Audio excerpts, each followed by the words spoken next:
How's it going, people? Welcome back to the channel and welcome back to another Box to Box. I'm with a very familiar face. Lee Chappie's in the building. We've got Leicester this weekend, and I thought, who else to call but you, Lee? All good? Yeah, man. Brilliant, mate, to be honest with you, apart from starting off with a draw, which felt like a loss. But yeah, we'll talk about that in a second. Yeah, we are going to talk about it. Yeah, it feels very different around Leicester in terms of the aura compared to previous seasons. And there was a lot more hope in previous seasons. But let's start with the transfer window, because I think the transfer window is where the hope really begins, or is when it's really injected in. And there's been nothing. No. What transfer window is what I was going to ask you. What transfer window? No. It's dead. Right. The thing with Leicester is last season we brought in some players that you're scratching your head thinking, why you brought him in? Like Vestergaard, like what? And, Bertrand and stuff like that. The club's sort of spent a lot of money on like the training facility and the idea of youth, academy, and then they bring Bertrand in, who's finished. Really, come on. And Vestergaard. I know these players was kind of like protecting the situation where we had injuries galore, so they'll put in positions that filled gaps. But I mean, I don't know. So from where we are from where we were to where we are now, signing no players, losing Kasper Schmeichel, 11 years, club captain. What happened with him? I don't know. It was a strange one. There was no rumors about it. It just happened overnight almost, like within a space of like 3 or 4 days, it was gone. Yeah. I get it. He's a legend. He's part of the club's history, and you've got to grant that person their wish. If they wish to move on and start a new chapter, you can't hold them back. But I don't know. There's a big, massive hole to fill there in the sticks. Outside looking in, I felt exactly how you just mentioned. I thought, well, this came out of nowhere. Yeah. And then a few days later, it was done. And I just thought to myself, something must have happened. That when I eventually get a chance to speak to you, I'll ask. But it seems like you're none the wiser on the whole thing. It's weird, mate. I'm sure it will come out eventually, but it's a strange one. Yeah, Maddison's been linked with a move. Tielemans has been strongly linked to moves. When haven't what players been linked? Yeah, you've had a fair few good ones over the years. Yeah. That Maddison last summer, gosh, Arsenal, and then you get Odegaard in. Yeah. How'd that work for you? How's that working out? I don't mind it, to be honest. I'm quite happy at this moment in time. Obviously, Maddison probably had his best season last year. Yeah. Recovering from an injury as well. To be fair to him, I don't know. Maddison, Newcastle, I can't see that happening. I really can't. The one I can see is your Tielemans at Arsenal. I can see that, but it won't be. I don't think it will be this season. I think it'll be a free in the summer next season. And I've just been informed online that he can't make an agreement either. I thought you could make like a 6-month agreement thing before your contract runs out. You can sort of make an agreement with a team, but apparently he can't with Arsenal. I thought he was going to. You see, in the Jan, I thought he was going to sign something. Oh well, I'm pretty sure that still stands. I'm not sure. I've read something about he can't with an English club. I don't know if that's in some sort of clause or what. I have no idea. Maybe, yeah. All the rules in football are changing every year, from offside on the pitch. And don't. We can't keep up. But you don't think we'll manage to get Tielemans over the line? Don't you think you guys would want the money instead of allowing him to go for free? I don't think, although Leicester's spending is a strange one at the minute because we've not spent nothing, and obviously the ownership is in the duty-free business, which is obviously been affected by COVID over the last few years. I don't think we're short of cash in general. I really don't think we need the money. It's like the Fofana transfer that's happening at the moment with all the rumours of 80 mil here and 90 mil there to Chelsea. I don't think we need to sell. I really don't. We're not in that situation. Having said that, I think I'd take 30 mil for Tielemans right now, to be honest. I think he served his purpose. Great player, but I don't think his heart's been in it. So it's time to move on, maybe. And we've got a great replacement, one of our own, Kiernan Dewsbury-Hall, KDH, who's looked fantastic. Very good. And I think it was the main reason why we lost the 3 points, so to speak, by subbing him off on the 60-odd minute when Brendan decided to make the strangest sub of all and bring on a forward for KDH and lose the middle of the park. But again, we'll talk about Brentford in a minute. You mentioned Fofana to Chelsea. Is that happening then? I don't think we need the cash. And I've just checked Fofana's Instagram, and on his story, he's got a photo with thumbs like this with the Leicester kit on. So I assume he's staying. Yeah. At the end of the day, you can't stop a player from going to the next level. Chelsea is the next level, but I think he's going to use Chelsea as a stepping stone to get to where he wants, which is Real Madrid. Yeah. Well, but look, his 5 years deal that he signed recently as well. So we hold the cards, not him. At the end of the day.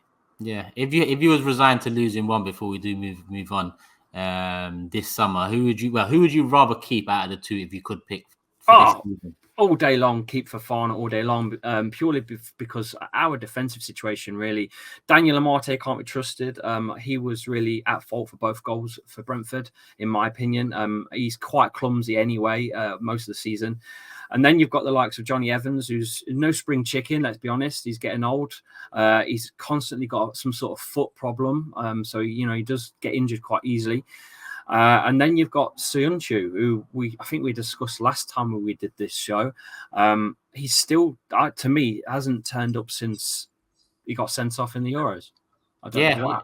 Yeah. That's exactly what I was going to say. Since that Euros, he hasn't been the same player since. A few of the Turkish players from that national team haven't been the same since, but he's definitely one of them. Definitely, 100%. So if you take Fofana out of the equation, what happened last season? At the start of the season with no Fofana. Yeah. Leicester folded, crumbled. I don't think we can cope without Fofana at the back right now. Yeah. Well, enough on Leicester's window, which had very little to bring. Arsenal's, which makes a change, because I've been where you are right now. I've seen my club not make a move in the window. I've seen us do some strange things. I've seen us lose some top players. So I understand how you're feeling. But this summer, it has felt a little different very different to recent years as an Arsenal fan. Outside looking in, what have you made of it? Zinchenko and Jesus, man. That's the one, isn't it? It's Jesus. What a signing that is. He's got to be in the top 6 strikers currently in the Premier League, would you say? It's got to be in there, isn't he? 6. Yeah, you've put me on the spot. Maybe here. top 7. Maybe top 7. I'd agree. Yeah, I'd agree. He's got to be. I know he's not an actual striker for Man City at the time. He acted as a false 9, so to speak. And I don't know how he was really going to fit in with you boys. I don't know if you're going to set him as an actual striker or you're going to set him as a false 9 as well. I'm not sure. Well, it looks like he's going to do a bit of both, if I'm honest. Yeah, and I suppose he's happy with that because that's what he's used to. But that's a signing. That's the one for me. Yeah. And Saliba, by the way, as well. I watched some of the highlights because I didn't get to watch the game. I was on holiday last week, but I watched some of the highlights. Saliba looks like he's going to finally show what he's about as well. He seemed to pick up all the pieces of Ben White, and anything that slipped through, he kind of swept up, so to speak. So I think he's the one to watch as well this season for you boys. Exactly what I've been saying. In terms of this summer, Jesus and Saliba have added a different level of quality to the side. Oh, definitely. Just those 2 players. And then you have Zinchenko there, who's also added a fair bit, especially in terms of Tierney's recent injury problems, having an adequate backup there, if that is what he's going to be. Because at this moment in time, it's hard to really judge if he's... Again, outside looking in as a Leicester fan, Zinchenko or Tierney, if they're both fully fit? I've always been a fan of Tierney. And I don't think you're going to turn me, to be quite honest with you, because I think Leicester was linked with him a long time before you guys got him. I'm sure we were. I'm a big fan of Tierney, and enough. I don't think you're going to change my mind, to be honest. Yeah. No, I hear that, but like I said, in recent years we haven't had an adequate replacement when he. You have now. You have now. Now we have Zinchenko's definitely had the Vieira we haven't seen yet. No. Marquinhos, the young Brazilian winger, apparently he done well the other day for the under-23s. Okay. But the midfielder is really what I now think we need to finish off a very good summer, in my opinion. Is that your Tielemans are you talking about here? No, Lee, we've been linked to Tielemans the most, Paqueta for a little while, and a brief little link with Milinkovic-Savic. And okay. I'll take Savic over Tielemans and Paqueta. But I'll take any of the 3.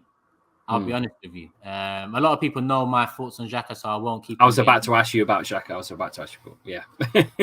He's made improvements for sure, but I still think that, an upgrade is necessary in my honest opinion. But let's see what we do. What do you think of Xhaka? Why was you going to ask me about him?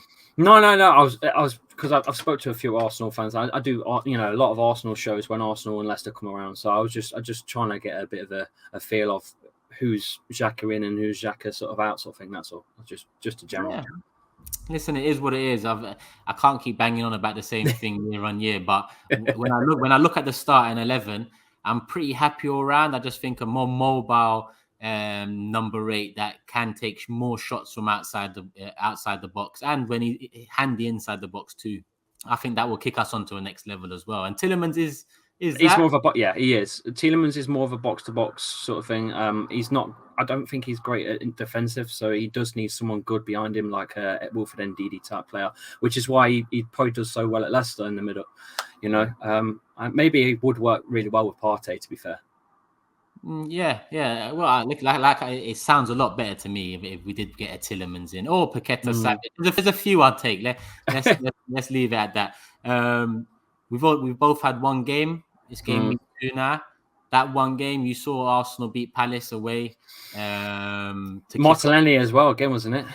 Martinelli got the first goal after missing a good chance. He made up for it. Got the first goal. What did you make of it overall? No, just like I said, I didn't see the full 90, so I can't give you the full 90. But from what I've seen, sort of looked like you dominated, and just looked good, didn't you? Look really well set up, and I've said about 2.5 years ago when Arteta came and said you got to stick with him because a lot of you guys were wanting him out. It's like you got to build something. You can't keep replacing manager after manager. Look what happens to like Man United and stuff. You've got to stick with something, and it looks like he's finally got where he wants to get. I mean, he won an FA Cup in his first season, didn't he? And you just got to give him time, and here we are. Yeah, well, I think here we are. I think you look good. I think enough time has been given now. I agree. I think you could not easily, but I think you could break that top 3, let alone top 4. I think you could break the top 3 this season.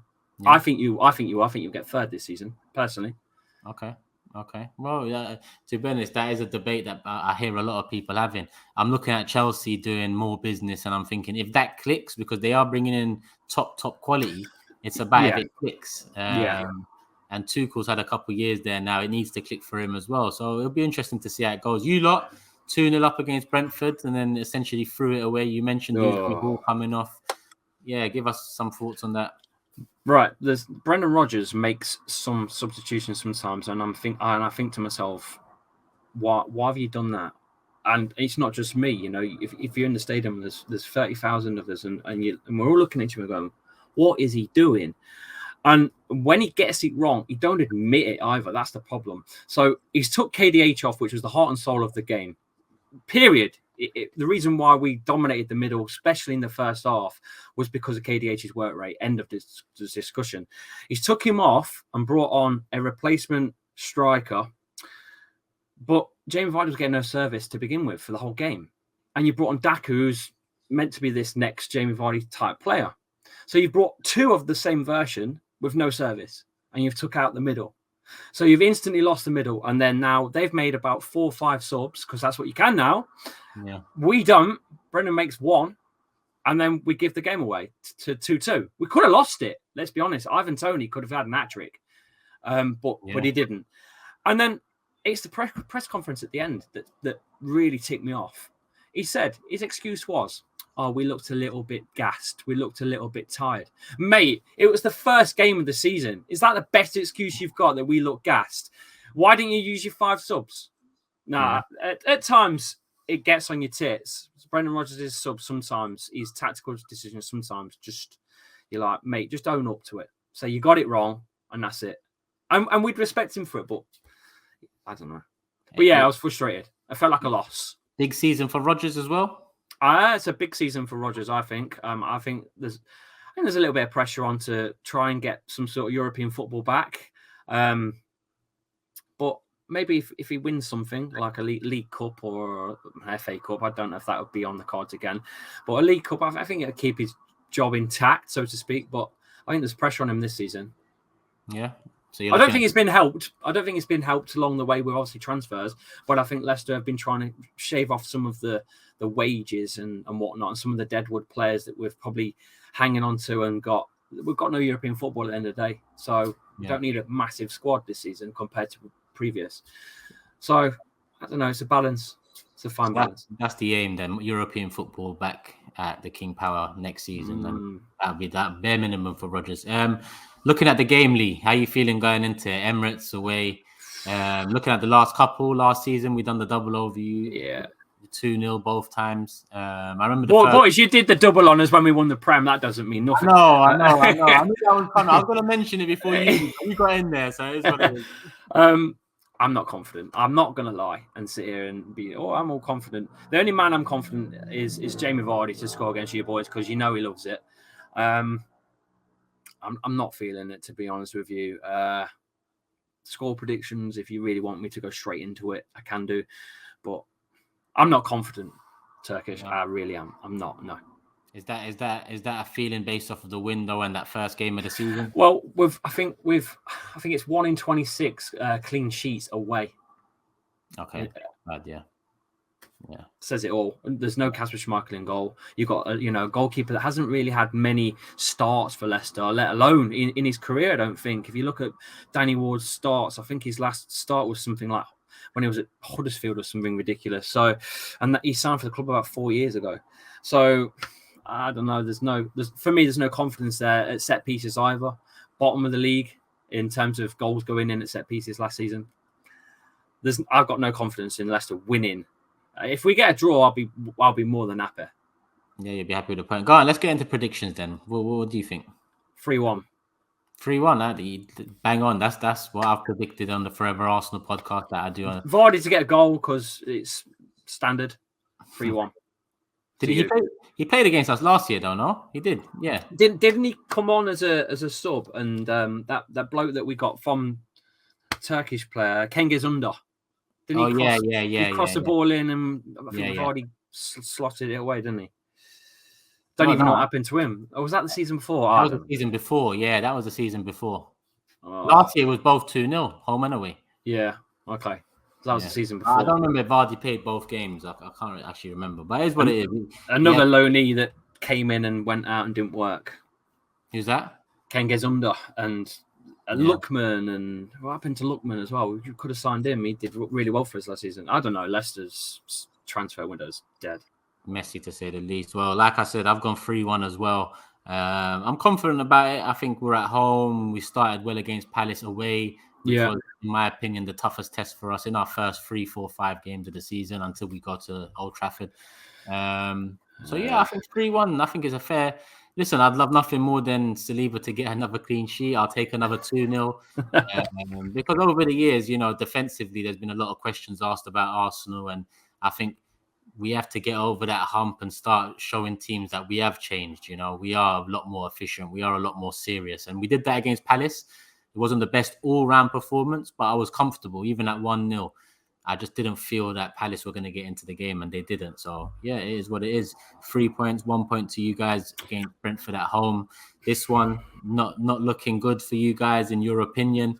It's the width, mate. It's the width that I'm worried about. Again, we've got no Ricardo Pereira. Who's injured again till January time. I think I said this already, that he's going to be injury prone for the rest of his career, and I'm on the money and let's be honest. Harvey Barnes is doubtful as well, and that's a lot of pace down the wings that we're just not going to have. Got no real right winger now as such, because Perez is just awful. Michael Brighton's old. I don't know. So there's no width at all. Yeah. So if we can manage to deal with the middle with you guys, then maybe, especially if Yuri Tielemans turns up and puts himself in the window, so to speak, for you boys. Hi, I'm here, buy me. Then maybe if he has a good game, then maybe we'll get something out of it. But I can't see it. Yeah, 3-1 both ways. People, let us know in the comment section what you guys are predicting. And before we wrap it up, Lee, let them know where they can find you. I'm going to tag you in the title. I'm going to tag you in the description. Cheers. Yeah, just if you go on to Twitter or Insta, I'm on there at Lee_Chappie. On YouTube, you just punch in Lee Chappie, you'll find me. Yeah, there you go, people. Make sure you guys subscribe and show some love to Lee. Yeah, go on. Lee, we'll definitely be talking after the game anyway. And you'll be back for the away box-to-box game later on this season. People, hit the like button if you haven't already. Leave a comment, like I said. Give us your predictions, thoughts, all of that, key battles as well. And yeah, we will call it a day there. love for having you, Lee. Yeah, thanks for having me. I love doing this, and keep up the good work as well, mate. Especially the Big Six show. It's a banger. Thank you, my guy. I appreciate the love, man. People, we're out. Peace. Shop for AFTV merch at shop.aftv.co.uk. Subscribe to us on YouTube. Follow us on Instagram, Facebook, Twitter, TikTok, Snapchat, and Twitch. We've got content for every platform, so check it out.